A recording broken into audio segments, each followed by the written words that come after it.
pessoal! Eu sou a Nathalie. Eu sou o Samir. E nós somos os Irmãos Criminais.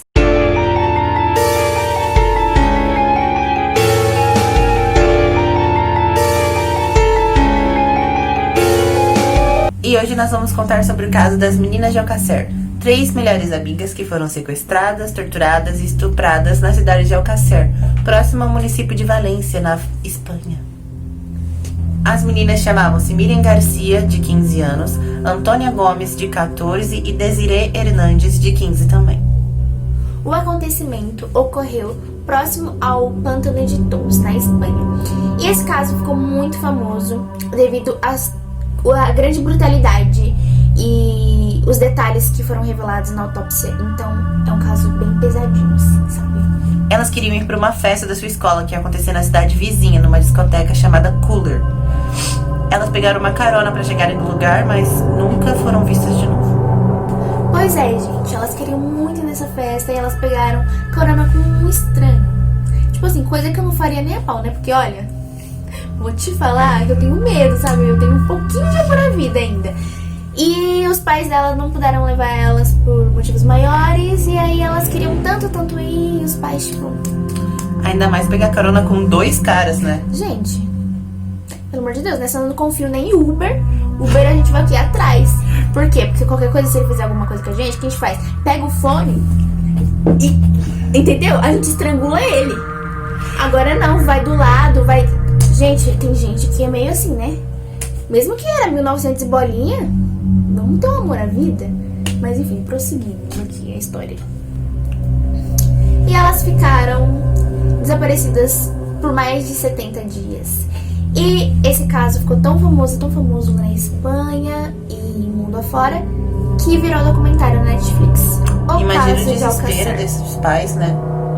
Com a filha desaparecida por 70 dias. E tipo assim, foi descartada, né, a possibilidade de ser fuga. Porque primeiro elas não tinham motivo, elas não demonstravam. Segundo, elas não tinham dinheiro, elas não tinham nenhuma estrutura pra ser, sabe, fuga. Então, com certeza, essa hipótese estava descartadíssima. Logo no começo. Nada no caso delas indicava que tudo isso tinha sido um ato de rebeldia, e a teoria de que elas tinham sido raptadas cresceu rapidamente. 3 meses depois do ocorrido, no dia 27 de janeiro de 1993, 2 apicultores que trabalhavam perto do poço La Romana encontraram os cadáveres já um pouco apodrecidos das 3 garotas. Pouco? Tava um pouco só, não tava muito não. Sim, 3 meses não foi o suficiente para apagar as marcas nos corpos, dava pra ver tudo. Gente, que horror. Os corpos mostravam sinais de agressão sexual e tortura. Minha pressão já vai baixando, né, gente? Quando eu começo a falar disso, eu dou uma murchada. E aí, apesar de ter passado tanto tempo, nem a decomposição conseguiu tampar, esconder a marca de todas as coisas ruins que elas passaram. 2 das 3 meninas tinham sido degoladas. E no bolso de uma das 3 eles encontraram um papel todo amassado, que depois eles descobriram que era uma receita médica. E essa receita seria o point para eles descobrirem quem são os culpados desse crime. Gente, apresento a vocês Peter. Tcharam! Acabou de comer pizza. Roubou a nossa pizza de cima da mesa. Pois é, galera. Ter gato não é fácil, não é mesmo? Gente, e a imprensa totalmente sem noção. Muito escrota. Foi e publicou informações sobre o caso antes dos familiares serem notificados. Então, tipo assim, eles só estavam interessados no quê? Em mídia. Eles só estavam, sabe, até hoje isso acontece. Mas é complicado, enfim. A cientista política e escritora Nerea Barjola disse em entrevista à BBC que no primeiro momento a mídia focou no sofrimento da família. Tentou fazer isso ser o point na televisão. Que feio, né, gente? Ai. Praticamente, o jornal só focava no fato de elas terem pedido carona. De que se elas não tivessem pedido carona, isso não teria acontecido. Não teria, né, gente? Mas pelo amor de Deus. Não precisa ficar falando disso o tempo inteiro, né? Vamos ter um senso, né? Vamos ter um senso. Porque meio que assim, quiseram culpar as vítimas. Tá bom, elas podem até... Isso não teria acontecido. Só que acontece que normalizaram. Então, um homem pegar, estuprar e matar as meninas, as adolescentes, porque elas pegaram carona. Oh, pelo amor de Deus, né? Vamos ter noção das coisas. Então a imprensa foi muito venenosa nesse caso. O caso virou bagunça, né, gente? Tipo assim, eles estavam comentando, falando das condições que as vítimas foram encontradas. Falavam publicamente, sabe? Falavam na televisão coisas que eles nem pensaram como a família ficaria. E mostraram imagens também. Sim, coisas totalmente desrespeitosas que jamais deveria ter sido feito. Então eles meio que fizeram um palquinho em cima de todo esse caso. Um grande exemplo disso tudo foi uma entrevista que uma mulher fez com o prefeito da cidade no dia seguinte a toda a confusão ter sido descoberta. Ela perguntou: eu gostaria de saber, sei que é uma coisa muito difícil, mas você pode me dizer como os corpos foram encontrados e quanta violência eles sofreram? Nossa, na televisão pública, assim, no dia seguinte, e lá no tribunal onde ela fez essa pergunta, a mãe tava lá, toda chorosa, tava passando foto das meninas. Deveria ter tacado um cabo de vassoura na cabeça dessa mulher, né, gente? Pelo amor de Deus. E os apicultores, que foram os caras que encontraram o corpo delas, foram convidados para falar na televisão em que situação que o corpo tava, como que eles acharam. Tudo isso na presença da família das adolescentes. Gente, sério, de verdade, imagina você estar passando por um momento muito difícil que essa família passou e a mídia tá caindo em cima, tipo, só querendo lucrar em cima de uma desgrama que aconteceu na sua vida. E, sabe, é muito... Ai, sem comentários. Os dois homens, visivelmente afetados por tudo que eles viram, conseguiram responder todas as perguntas com o máximo de detalhes possíveis, enquanto a mãe das crianças estava lá, a desamparada, abraçada. Essa mulher não surtou uma hora, não? Não tem nenhum relato dela, tipo assim, caramba, vocês não vão respeitar o meu momento, não? Gente, é de dar nos nervos, né? Pelo amor de Deus. Haja paciência também. E, tipo, todas as perguntas que foram feitas era só pra entretenimento, gente. Não era pra esclarecer o caso nem nada. Até porque se fosse pra esclarecer o caso, não precisava chegar assim na televisão, né? Mas, enfim, é isso. Como resultado de todo esse alvoroço da mídia, as pessoas que assistiam à TV tiveram acesso a imagens que jamais deveriam ter ido pra lá. Imagens muito específicas sobre o corpo das meninas. Que exposição. Que vergonha, nossa. E agora vamos falar um pouquinho mais sobre o crime em si. Os autores do crime se chamavam Miguel Ricard e Antônio Anglés, que no caso é um brasileiro. Antônio Anglés Martins. Nascido em 25 de junho de 1966, pelo menos é o que dizem. Era um fugitivo brasileiro espanhol que viveu 1 ano no Brasil antes de se mudar para a Espanha. Segundo amigos e pessoas próximas, ele era uma pessoa extremamente agressiva e agredia a mãe. Gente, se agride a mãe, não espero mais nada. É isso. Anglés tinha vários antecedentes criminais por assaltos e tráfico de drogas. E a data 25 de julho de seu aniversário é uma data bem controversa, porque os dados do Brasil e da Guarda Civil Espanhola mostravam datas diferentes. Tirando essa grande diferença, sua infância foi documentada. Ele é o quarto de 9 filhos de Henrique Anglés e Neuza Martins, que se casaram em fevereiro de 1959. Em 1958, um ano depois do nascimento de Antônio, a família se mudou para uma cidade no interior da Espanha, próxima à cidade de Valência, chamada Catarroja. Algumas fontes mostram que Antônio começou a viver sozinho em 1990, quando se mudou para Cami Real, em Catarroja. Antônio começou a morar com seu amigo Miguel Ricard, com quem mantinha uma estranha relação amorosa.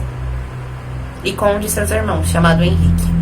Ele passou 2 anos preso por acorrentamento, sequestro e espancamento de Núria Pera Mateus, de apenas 20 anos. Motivo, gente? Ela roubou algumas gramas de heroína dele, ele ficou pistola e aí, ó. Esse cara é um vacilão. A vida da mulher foi salva graças a um dos irmãos de Antônio, que conseguiu impedir ele de matar ela no último segundo. Ele teve a chance de reinserção social em 1992, ganhando uma licença penitenciária de 6 dias e aproveitou para dar no pé. E ele ficou, a partir daquele momento, em mandado de prisão. O outro ator do crime é Miguel Ricard. Miguel Ricard Tárrega nasceu em 12 de setembro de 1969, em Catarroja, Valência. Ele é filho de Miguel, um marceneiro, e de Encarnación, que morreu de um ataque epilético quando ele tinha apenas 3 anos. Ele tem uma irmã chamada Encarna. Devido à morte de sua mãe, seu pai, a quem Ricard se referia como um abusador frequente, o mandou para uma escola de órfãos em Valência. Nessa fase da sua vida, ele foi chamado e ganhou uma bolsa. Só que por conta de seus maus comportamentos, As más companhias. e tudo mais, o comportamento dele foi se deteriorando. E aí ele foi levado de volta para Catarroja, numa escola uma pública. Perdão, bolsa. Seu relacionamento com seu pai foi de mal a pior, embora ele tivesse um bom relacionamento com a sua irmã. O mau relacionamento que ele tinha com o pai dele fez com que ele fugisse de casa aos 15 anos. Uma fuga que era para ter durado apenas um dia. Aos 16 anos, ele largou a escola para trabalhar no campo para ajudar seu pai, que na época estava desempregado. Durante esse tempo, Richard começou a frequentar discotecas locais para começar a experimentar drogas. Aos 18 anos, ele foi morar com a namorada e 2 irmãs dela, e logo ele entrou na Legião Espanhola, um grupo de forças armadas. Tanto pelo fato de que ele era apaixonado por essas coisas, e também pelo fato de que ele estava desempregado e precisava de dinheiro. Com a Legião, ele permaneceu em Málaga por 18 meses. Nesse meio tempo, a sua esposa engravidou e deu à luz a sua filha, e quase todo o dinheiro que ele ganhava, ele mandava uma boa parte para elas. Após o seu regresso para Catarroja, ele ficou desempregado, então ele começou a passar de emprego para emprego. O primeiro que ele conseguiu arrumar foi numa concessionária, mas não durou muito tempo, porque ele tinha um péssimo relacionamento com o gerente do lugar. Foi então que ele acabou se separando da noiva dele, e começou a ir morar com o Antônio, com o qual ele tinha uma estranha relação amorosa. Logo depois, ele foi trabalhar numa fábrica de gelo, mas também foi um emprego que foi muito rapidinho. Ele conhecia Antônio Anglés desde antes de entrar para a Legião, quando ele começou a usar drogas, porque o Antônio era seu traficante particular. Miguel gostava de Antônio, mas Antônio forçava ele a ter relações sexuais, mesmo quando ele não sentia vontade. Na noite de 13 de novembro de 1992, Antônio, ou Sugar, como era conhecido pela região, saiu junto com Miguel para passear e encontraram 3 meninas pedindo carona na estrada. Eles viram 3 garotas pedindo carona pra ir para uma festa da escola em Color.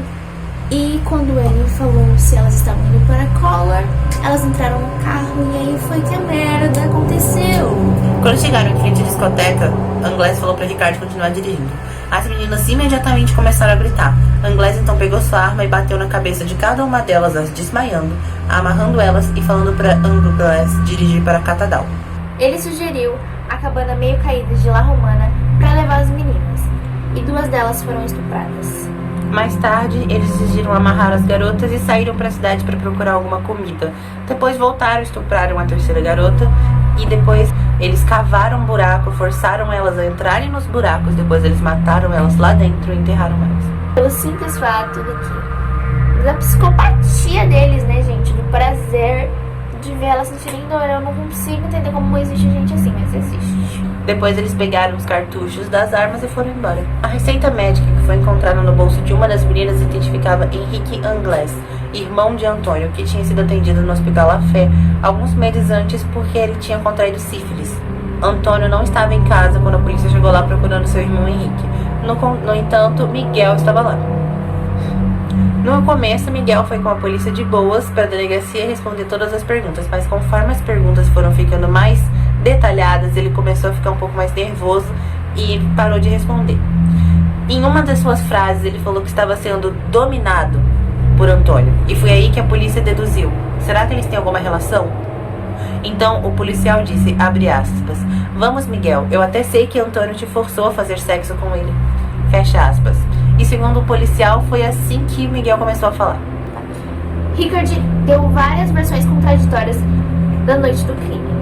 Na primeira declaração, ele mentiu sobre o modelo do carro e mentiu também dizendo que as meninas não gritaram quando eles passaram pela discoteca. Ele também disse que não teve nenhuma agressão física ou verbal vindo dele para as garotas. Imagina, gente, imagina. Ele é o santo, né? Já na segunda declaração, o discursinho dele mudou, né, gente? Ele falou o modelo certo do carro, falou que as meninas protestaram, gritaram quando ele passou na frente da discoteca. E ele também disse que saiu de casa às 8 horas com o amigo ou namorado. Se sentiu pressionado, né, querido? Aí foi com tudo, aí você falou a verdade, né? Ele também disse especificamente o tempo que ele passou com cada uma das garotas. Ele também disse o tempo que ele passou com cada uma das meninas. Com Antônio, ele passou 10 minutos. Com Miriam, ele passou 4 horas. E com Desiree, ele passou 10 minutinhos. Nossa, gente, já 4 horas eu tenho dó, viu? Esse é o tempo que ele ficou... Eu tenho dó de todas, mas tem que aguentar 4 horas esse lixo, esse estrume. Sem contar o outro, né? Esse foi o tempo que ele passou torturando e estuprando cada uma das meninas. E depois que eles foram acusados, Antônio simplesmente se escafedeu. Puf. Sumiu. Há boatos de que ele veio pro Brasil, mas há boatos de que ele foi pra outro lugar também. Não dá pra As pra duas saber. teorias sobre o paradeiro Sim. dele é que uma, ou ele foi pro Brasil, ou ele foi pra Irlanda. Exatamente. Países totalmente distintos, né? Mas, como ele era brasileiro, ele poderia vir pra cá. E brasileiro, assim, né? O Brasil não é uma coisa assim, uma coisa muito correta. E Então, como ele tinha dupla cidadania, ele poderia entrar aqui de bom grado. exatamente. Até hoje, ele é um dos mais procurados da Interpol. Já tá velho, né, gente? Já tá enrugado, mas se achar, ó, cadeia dele, porque esse cara é um desgraçado. Se ele ainda estiver vivo, hoje ele vai ter 54 anos. Enquanto isso, Rickard, Quando ele foi acusado, ele foi preso, foi condenado a 170 anos em 93, mas foi solto em 2019 e cumpre liberdade hoje em dia. palhaçada, né, gente? Mas enfim, pode falar. Esse foi o caso! Ai, gente, meu, esse caso foi difícil. Foi um caso que, assim, não sei se vocês perceberam, mas a gente tá até meio afobado. Nós trocamos de câmera porque o armazenamento da outra não aguentou, entendeu? Porque também temos erros de gravação. Aliás, assiste até o final pra ver os nossos erros de gravações. Não se esquece de se inscrever. Aliás, a gente não fica interrompendo o vídeo pra ficar pedindo inscrição e like, mas vocês têm que fazer isso. Por quê? Porque vocês amam a gente. É isso, um beijo. Helena Silvestre, um beijo. Tipo assim, ela é a que comenta todos os vídeos, então ela merece. Beijo, gente. A Meguinha Tchauzinho. manda um beijinho pra vocês. Não esqueça de Isso. se inscrever no canal. Bye, Lorinas.